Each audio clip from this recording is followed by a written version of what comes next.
boys. Here we go. Come on. All right, boys, let's have some fun.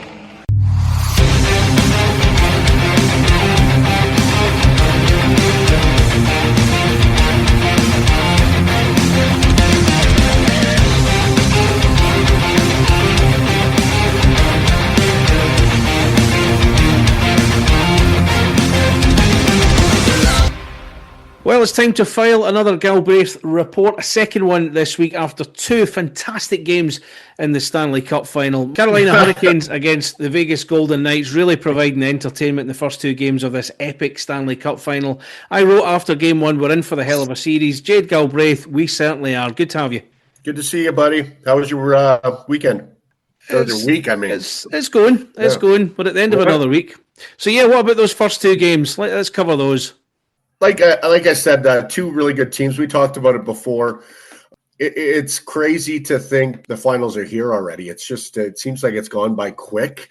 Like a game, like how many series actually went 7, other than Montreal's 2, nothing else did. Most of them in 5 and 6. It's sweeps, a whole bunch of sweeps. So it's come pretty quick. Yeah, so we'll get into game one here. Still, like we talked about this before. I think I figured out why there's blown leads nowadays. Game 1, 2-0 for Carolina.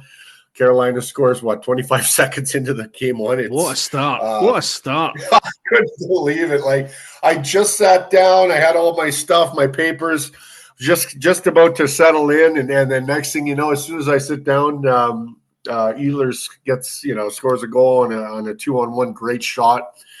Love the low glove. That's another epidemic that's going on. Not an epidemic, but the goalies are taught, if you know goalies, they're taught to go up when people shoot because everybody shoots high nowadays. So the elite scorers are starting to figure out that low blocker, low glove is the way to go, like it's always been. So, again, I can go into that for hours, but Carolina came out like I knew they would. They scored the first goal in most of their games. So after that was 1-0.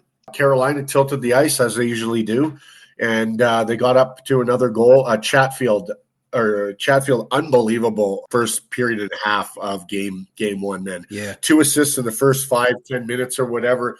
But the goal, what I loved about it is, like we talked about before, the defense for Carolina. They really stand up and they really hold blue lines very, very well.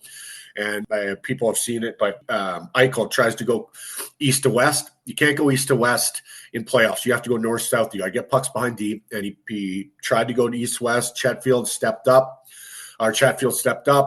Great pass to Ehlers for a breakaway and 2-0. Now, that's Carolina hockey. I thought it was going to get out of hand. When I saw Stankoven get that breakaway again, I thought it was going to be 3-0. And Carolina's not going to give up a 3-0 lead. I used to think Carolina wouldn't give up a 2-0 lead, but here we go. Halfway after the first period, Vegas totally dominated. It wasn't even close. They absolutely took over the game. Now it was 5-4. So again, Carolina battled back, whatever. But I'll tell you right now, the two goalies were so nervous. You could totally tell it was. Well, their combined save percentage was like 600 and something. So 9 goals on under 50 shots. I thought the goaltending was bad. Hart was better, the worst than the worst. And Anderson looked like he was back in Toronto in the playoffs. So he really, really was nervous. And I get it. Like, I've never been to a Stanley Cup final. I imagine that it is a very, very nerve-wracking. Carolina hasn't been there since 20 years. 20 years exactly. Yeah. So that's the thing is it's tough, and like we said, Vegas's experience. They showed on the TV about that. They showed that there's 23 games for Carolina or something, and like 90 games in the playoffs for or 90 games in the finals or whatever for Vegas. So that is a big thing. So Carolina. They came out. Carolina's PP wasn't that great. Vegas, I just thought after the first period, Tortorella must have steadied the ship, or the players came together because I was going to say that Tortorella actually got a lot of praise. I read up on some things after the game, and I think the way he managed the players, managed the game as well. He's 2-0 down. Carolina were all over him in that 10, 15 minutes of that first period, and I think the message was basically, let's not panic. Let's just calm it. The chances will come. We'll play our way back into the game. And I think you alluded to the nervousness maybe in the first part. Certainly for Vegas, they just didn't look themselves the way we've seen them in the last few games as well. And Tortorella got a lot of praise for the way he dealt with that. The message was quite clearly, no, don't panic. Let's just keep it calm. Let's keep doing what we're doing. We've got nothing to worry about. There's nothing to get panicked about. And it paid off. Well, that's the thing. If you would have watched, and they talked about this, and they gave him a lot of praise as well, as during the game, it was a TV timeout, and usually TV timeouts, players will go for a skate, they'll do whatever, just refocus. But he called everybody in and just said, "Hey, relax. We're going to get our chances." Exactly what you were saying. Yeah. And that's what a coach does. He can see. A really good coach can see when the players are on a tipping point, and you have to rein them in. You have to, settle them down. It's nerve-wracking. The turnovers in the first, 10 minutes for Vegas were bad. They were in bad spots. They were trying to do too much. And again, as a player, you want to help. You want to be the guy. And sometimes you try to do too much. And every coach says, don't try to do too much. Do your job. Protect the puck. And after the first period, I was like, wow, this is a different team. And Carolina was like, wow, this is a different team. Yeah. I think Carolina was in there. Let's keep doing what we're doing, blah, blah, blah, yada, yada, yada. And then next thing you know, they see Vegas come out on a different gear, and they were playing catch up the rest of the game. And again, I thought Anderson wanted that game back. And we'll talk about in game two and Anderson in game two, but game one, after the first period, Vegas showed why they were in the Stanley Cup Finals, and Carolina just did not have an answer for them. Yeah, absolutely. But you're saying that when Vegas took over the game from period two onwards, scoring-wise, it didn't reflect that. They got themselves 3-2 ahead. Jordan Stahl got his goal to make it 3-3, and then that goes into the third period. And again, there's chances at both ends. Shane Gostisbehere got one for the Carolina after Brett Howden had put Vegas ahead again, and then Thomas Hertl at the end just finishing things off to make it 5-4. I mean, a 9-goal thriller in the first game of the Stanley Cup. And I did the game review, and I kind of thought, well, is this setting the tone? And we'll get into the game two, and it certainly has. This has been great TV watching. Oh, for sure. I always knew that we talked about with Sean, how I said that it was going to be a low-scoring affair. Game ones are tough. Obviously, I didn't expect 5-4. I really didn't. I thought that they'd both be ready to go. Defensively, the goalies would be ready to go. But again, it's these goalies, Hart and Anderson, have never made a big run in the playoffs ever. So to get this far and to be at the summit ready to tackle it is something that, the cream rises to the top, right? So that's the thing is these two goalies were both top percentages to win the art. No, not the Art Rice. What is it? God, the Conn Smythe. That's it. Yeah, I'm an idiot. Sorry, I should have known that. Anyway, those two were number one and number two going into the finals. And now, they're probably still up there, but given 5 goals and 4 goals, and then 4 goals and 3 goals, that's no. I'm not taking anything away from the goalies. Like, these are two legit teams; they can score goals at will. But you would think that with how well these teams both play defense, like some of the goals that are going in, I was like, wow, that has to be stopped. The second goal for Vegas in game one was a little flubber, and I don't know what Anderson was looking at, but again, when that went in, I was like, oh, that's a goal that you, as a player, like, wow, we need to stop there. Like, so instead of being 2-1 going in to the third or whatever it was, or going into the second half of the game, it's 2-2, and then it just brings you down as a player. You're like, oh God, like we're up, and they get a gross one back. And so again, really love the bounce back in game two for Carolina, but game one, I'll tell you right now, it was all Vegas after the first period. I've got to say, Vegas' winning goal in game one, let's touch on that a wee second. Thomas Hertl's goal that I mentioned previously. I loved the build up to that. I loved the way that he had the puck round the sides. He took it round the outside. He just knocked it on to Colton Sissons, who saw him make the move into the centre, played it back to him, and he just delivered the shot so well done. The precision in it was absolutely fantastic. I couldn't help but love that, and that's the way to win a game. The way, not only the move but the execution as well. Anderson didn't have anything. I say anything to do. He couldn't do anything about it, is what I'm saying. And it was really well done. And I think that was a really impressive moment in the game, a big moment in the game, because you're getting to the last 5 minutes. The temperature inside the building's rising. The fans are getting on, are getting on you as well, and especially Vegas as the visiting team. It was just so well done. You could feel somebody was going to win. Yeah, you feel. I felt that it wasn't going to overtime, just with how back and forth the game was. Again, it went from 2 goals up for Carolina to 3 goals in a row for Vegas. Then they tied it up. Vegas went ahead, tied it up, and then I thought at that point Vegas was going to win the game just because the way they were playing. They were right on that cusp.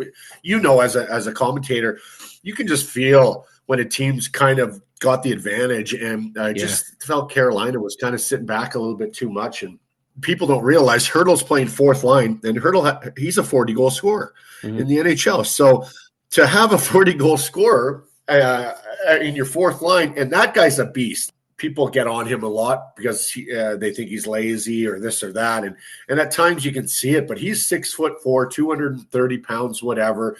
He's got great touch. To have a guy like that on your fourth line or third line or whatever, I think it's pretty impressive. So again, that was one of those things that I wasn't surprised that he got the game winner. Right, so let's move on to game 2 then. We've covered game 1. Game 2, Vegas losing 4-3 in the end. Overtime winner in the end for Seth Jarvis winning the game. But what I was trying to say was Vegas continued on from game 1 into game 2 with those 2 goals. Another lead blown. Brett Howden got the two goals either side of the first period break. And it really gets on your nerves, doesn't it, seeing leads blown like that, Jade? And then Vegas go and do it again. Another uncharacteristic thing from them. Exactly. I just can't get my head wrapped around what's going on these days. So you think, so me and a buddy of mine, Brett Anderson, a good buddy of mine, we were talking the other day, and I just brought up, and he laughed pretty hard. If either one of these teams were the New Jersey Devils in the 1990s, if they scored 1 goal, the game was over.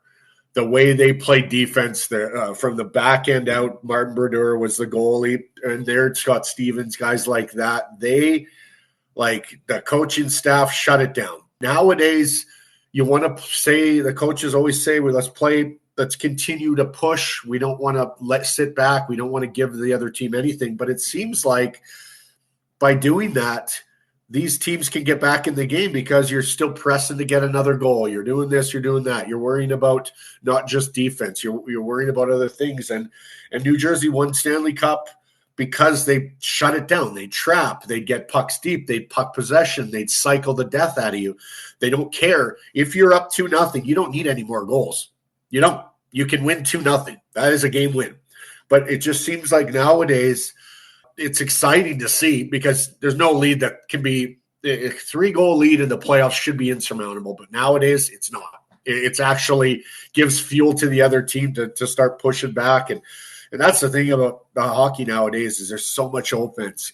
Anybody can score. There's a lot of skill. But do you want to win the Stanley Cup or do you want to lose it by being up 2-0? Say it goes to game 7, you're up 2-0 and you want to play the same way and the other team comes back and wins. Would you go back in time and say to yourself, okay, let's trap, let's get pucks deep, let's protect the middle of the ice, and let's give them nothing? I bet you $1 million they would all friggin' say the same thing. I want to win. If I have to sacrifice getting 10 shots on net and my endorsements for this, and if I get 10 playoff goals, my contract will be this. I don't know what goes through the people, players, and the coaches' minds, but if I'm in the Stanley Cup Finals and I'm up 2-0, I would think that the game should be over. Goals are so easy to come by nowadays, and that is something that it just seems to me that it just gets blown and blown. Every game gets blown. Like, again, we're going to go into game 2 here, and Vegas is up 2-0.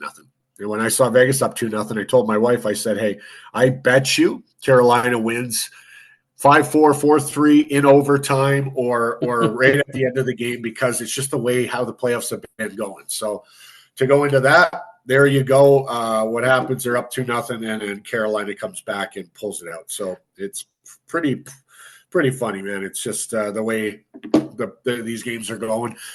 Again, I got to start betting on a game when the team's up 2-0. Bet on the other team. The odds will be crazy, but I'll tell you right now, it happens. It seems to happen every single time now. It's just I can't get my head around it. I really can't, Craig. Well, just as long as you bet responsibly. Let's get that message out there. I've never been responsible at anything. So why would I start? We're trying to set an example here. Come on. That's awesome, buddy. But yeah, the third period, that was really where all the goals came from. Logan Stankoven, again, how good has he been throughout the playoffs? Not just this series, but throughout the whole thing. 10 goals he's scored now. And I don't know, I've watched that goal back a good few times. I can't figure out how he's managed to get that past Carter Hart. I really don't. But it's the goal that gets them back on track. Mark Jankowski, I think this was the goal I liked most. It was the way Will Carey get into the sort of coming together with Lauzon. The puck breaks. Jankowski takes it on and just delivers an excellent shot to make it 2-2. He's a Calgary. He is a Calgary first-round draft pick. So I've seen him. I've actually skated with the kid when I used to skate with the Flames rookies and stuff. Their general manager used to put a camp on or whatever, or not a camp, but just a learning skate or whatever. Yeah. And I saw him as a young kid, and he is a big kid, really raw. And to see what he's become, he's been unbelievable in the playoffs. I have to admit, like, he's a good shutdown. He's a big body. He knows the game. First round, Calgary had high hopes, and he was there for a bit. And just, I don't know if he could figure out his role, but like you said, I really like his game. But anyway, I cut you off, so I'm sorry about that. No, it's cool. I was gonna lead into Jordan Staal, the captain. And of course, there's a big thing about the difference in time between when he first won the Stanley Cup and this one, if he was to do so. And that's him, 3 goals in his last 4 games. Another terrific finish last night in the power play to put them 3-2 ahead at that moment in time. He levelled it at 3-3 in game 1. I mean, talk about leading by example. This is a guy who's taken this series on his own shoulders. He, you can understand the desire to want to get this over the line for Carolina Hurricanes as well, and he's been a real top performer for them. I still can't believe he's doing it. That is the kind of guy that will do anything to win games. If he has to play defense, he'll play defense. If he has to score goals, he'll score goals. That's a captain, though. That's a captain, right there. And his brother was a captain and won the Stanley Cup with Carolina 20 years ago. His brother was a Carolina legend, right? So Eric Staal, and it's crazy that now his brother is there and possibly going to win a Stanley Cup. That's just crazy. 20 years later, it's a great story. But what I love is he hadn't done much, and when I say much, I mean point producing in the first 2-3 series, and now. Those are the kind of guys that wait for situations. He won a Stanley Cup. I think did he win 2 with Pittsburgh? I know he won 1 for sure, but I think he might have won 2. And to win a Stanley Cup, you have to to be in the lineup and to produce. You have to be a hell of a friggin' gamer. And when I say gamer, is big moments. Those kind of guys shine through, right? Again, if it's a sweep. He doesn't need to do anything. Aho, Stankoven, and Hall, and all those guys. He lets those guys do that. But when he sees that there's an opportunity and that he needs to step up, those are the gamers. When you hear a gamer, playoff gamers are even harder to come by. He's won Stanley Cups. He's been there. Carolina, not a lot of those guys have those guys that have been to the Cup final, let alone win the Cup. So I love Staal, man. I think he's an ageless wonder, and he's really – taking those. He's a captain, so he's a real captain. He's taken the bull by the horns, and I'm so happy to see what he's been doing. And then obviously Jarvis, Aho, those kind of guys are leaders. They've been doing it all year, and to see Jarvis get on the score sheet, I think he's weights off his shoulders, because he really hasn't had a big playoffs, for me anyway, with the season he had. So for him to pull out that overtime win, I think that's really going to help him moving forward in the series. I'm glad you mentioned that. I was going to touch on the move leading up to it. Now, Gostisbehere, if you remember, he's quite deadly from that blue line, of course. And he picked up the puck, and you could see he was going to line it up, but then he clocked Seth Jarvis to his left, in space, in that left side circle. And it was a great little play and a wonderful shot as well. And as you say, on the power play, in overtime, it doesn't get much better, does it? No, and to be honest, it was kind of the opposite. And it's been the opposite from game 1 to game 2. Carolina 2 for 4 on the power play, and Vegas 0 for 4. The first game, I thought Carolina's power play was very bad, and very bad meaning that not because they're bad, is Vegas's PP or PK was elite. Like, they weren't given anything through the box. They were taking everything from up top, and I think Carolina just relied on the top plays.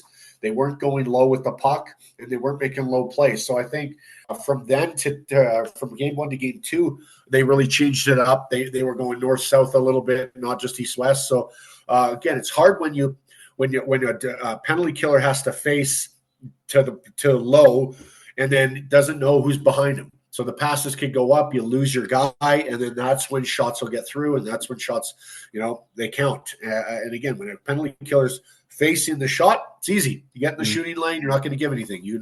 Their eyes, you can see their eyes where they're passing. It's a little bit easier. When you go north-south, you have to turn your back to the play every once in a while, and that's when the holes open up. So night and day. I think game 1, Vegas, they deserved to win game 2. It was a turnaround again. So Carolina, like I said, Vegas really showed me a lot. And I knew it was going to be a battle, but again, Carolina, if Carolina goes 0-2, they're done. I tell you that right now, they're losing the series. If any of the teams went 0-2, they're losing that series. And I think Carolina knew that and really, really had a lot of pushback to get back into the series. And now it's a 5-game series. So right, we'll move on. I've got a couple of little news things to discuss, but before we do, just one last thing on the Stanley Cup Final. Braden McNabb left the game after 10:52 in the first period. I saw the footage there just before we started recording. 87.3 mile per hour puck to the face, the shot from Nikolai Ehlers. I mean, is it fair to assume that in your career, Jade, you've been hit by a puck in your face at some point? And just without asking a silly question, how sore is it? It's a feeling that, it doesn't hurt right off the bat because it's so quick and you're more shocked than anything. But I guarantee McNabb today is hurting bad right now because it only gets worse and worse.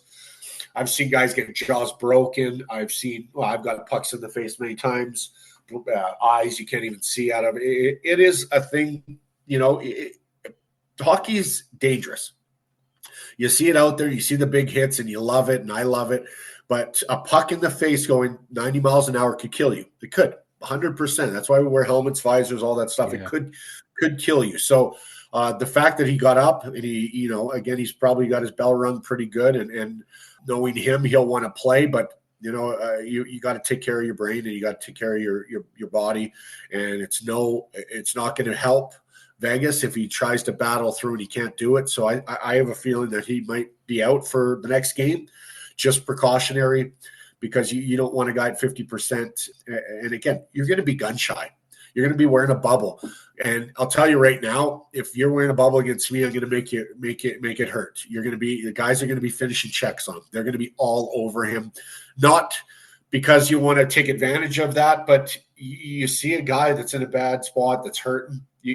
This is the Stanley Cup Finals. You are going to punish that guy. So, again, guys are tough now, and I guarantee he's going to want to play. But, man, that looked like it hurt, and I wasn't even the guy getting hurt. So, McNabb, tough kid. So, I just think that he might be out for the next game. But hockey players are tough, and it wouldn't surprise me if he's in the lineup. Right, and very quick, just one more thing. The goal challenge with 5 to go, Vegas' goal challenge by Tortorella. Was it a goal? Should it have been a goal? Should it have been given? I hate playing the hypotheticals. They didn't call it a goal. right? It's not my decision to make it. Do I think it was a goal? I'm 50-50 on that. It's crazy to see how many goals that are so close, and it happens so much. Can you believe it? Like, these guys are getting calling challenges, and they got every one of them has video guys that specifically look for penalties, look for offsides, because players are smart. They're so close to the line, and refs. It's the hardest job in hockey, man, to ref a game. A linesman missing a call. Again, I'm happy that they are doing, some calls here for the offsides and whatnot. But you know me, I tell you this all the time. I love human error. Human error makes calls that shouldn't be calls, and the other team has to battle through it. And I love that. And coming from a guy that yelled at every ref he ever played against all the time. Again, I gave him a hard time because, again, if I'm not going to hold a ref accountable, who is? That's something that refs, they're not held accountable. All they say to me, which bothered me before, and NHL refs are a lot better, is a ref will go, "Hey, Jade, I'm sorry." When they say sorry, I'm happy about that. But again, it's the hardest job in hockey. Right, let's move on to a couple other news things. As I say, it's a shorter show today, and if we covered everything, we'd be here for hours. Vancouver Canucks have got a new coach. Manny Malhotra has come in. He's been at Abbotsford Canucks for the last 2 seasons, brought up by Ryan Johnson, who was his GM at Abbotsford as well. So I suppose in many respects that's an appointment that makes sense. What did you make of that one? I kind of figured it was going that way. What do we always say about a new GM? You're going to bring in your new guys. Manny's put his time in the AHL. One of those things that I agree with. He paid his dues in the minors. That means he grinded it out there. I like when guys come from the bottom and move up. That shows that they're in it for the long haul. Not saying anything about Adam Foote. Love the guy, hard-nosed guy, and he'll get another shot sometime somewhere. But Malhotra, now that they're kind of in a rebuild, Vancouver a little bit, that they don't know who they're going to be bringing in. They don't know any side of that. But Malhotra coming in there, I think, is a great fit. He's hard-nosed. He's been with the AHL guys, which really gives him a lot of weight with those guys. They'll go through the wall for him. He knows what he's getting from his minor league players and the organization. So I think it's a great fit. And of course, there's the possibility they might pick up his son in the draft as well. Yeah, And you watch, it happens a lot, but I think Manny has a lot of respect for the organization. And I think he'd even say, "I don't want you taking my kid unless that's where we're at. And that's going to fill a hole for us." So he is a great human being, and I think he's going to do well. It's going to be a few years, and I think he knows that. So it's going to be a rebuild. They're not making the playoffs for a few years. I don't think so. They couldn't ask for a better guy to captain those rough seas. So again, I'm happy for him, and I think he's going to do well. Yeah, he was an assistant coach with Vancouver between 2017 and 2020, then 4 years with Toronto between 2020 and 24. Played over 1,000 games as well. So it's fair to say he knows the terrain rather well. And finally, the Jack Adams Award, Coach of the Year, goes to Jon Cooper of the Tampa Bay Lightning. I think a lot of people very happy with that one. Voted for by the NHL Broadcasters Association. I like the way they sprung it on him. He was presented at the Children's Hospital in Tampa Bay. He was there for a ribbon cutting. I think it was a ward or a clinic that he sponsors due to his own charitable exertions. So really, really nice. A great video. I recommend you watch it if you've not seen it on the NHL channels. Won it by 3 points over Lindy Ruff. You and I thought Lindy might have got that one over the line, but you know what? We don't grudge John it, do we? Nope, not at all. John, when you think about it, Buffalo, great turnaround for Lindy. Great job. But I think if you look at the record, Tampa Bay lost, 2 games in the last 25? Regulation games or something absurd. I was looking at that the other day, and I was like, wow. And to win that many games at that time of the season, that is hard because every team is fighting for that last playoff spot. You're getting every single team's best game. So I'd like to congratulate Johnny. Well-deserved. Lindy, tough break, but I'm not surprised that he pulled it out with looking back at how the Tampa Bay ended the season. Yeah, definitely not. Right, well, that just about covers it for this edition of the Galbraith Report. Game 3 between Vegas and Carolina is on Saturday. Game 4 is not until Tuesday, so they've got an extra maybe day to sort of sort out their bruises, not sort out any knocks they've got. Great, thanks for listening. It's been a pleasure as always. We are on social media, Galbraith Report, at Galbraith Report on X. We've also got a Facebook page as well. We'll update that as often as we can. Jade, what does your weekend look like? I'm almost finished a book, so I'm going to try to finish that. And again, I've read like 3 books in my whole life, so I want to try to get this, finished up. So yeah, that's probably my weekend. Maybe go golfing, but other than that, not much. How about yourself? Well, Scotland are playing at the weekend. We're getting excited for the World Cup here. Yeah, Scotland. I'm Scottish, you know that. So yeah, I'm on board with the boys. Scotland taking on Bolivia in New Jersey on Saturday night, so I'll be watching that and getting ready for the World Cup. I think Canada play. I think tonight as we record. I think they play Republic of Ireland. I believe. Again, we got a pretty decent draw with Switzerland. Is pretty much guaranteed to go through. I would imagine. You never know, but Canada has a chance to jump into that next number 2 spot. But it's Canada men's football, not women's. Women, they're awesome. The men, we have a tough go. So anyway, I'm pumped for the World Cup. I'm not a big footballer guy, but I do like watching the World Cup big time. So anyway, let's go Scotland. Let's go Canada. Yeah, definitely. We'll talk a bit more about it next week. Right. Well, thanks very much for listening to the Galbraith Report. We'll be back early next week as we recap more from the Stanley Cup Final and whatever else has been going on too. Jade, have a great weekend, and everybody listening, thank you for your time. We'll talk soon. Bye for now. Cheers.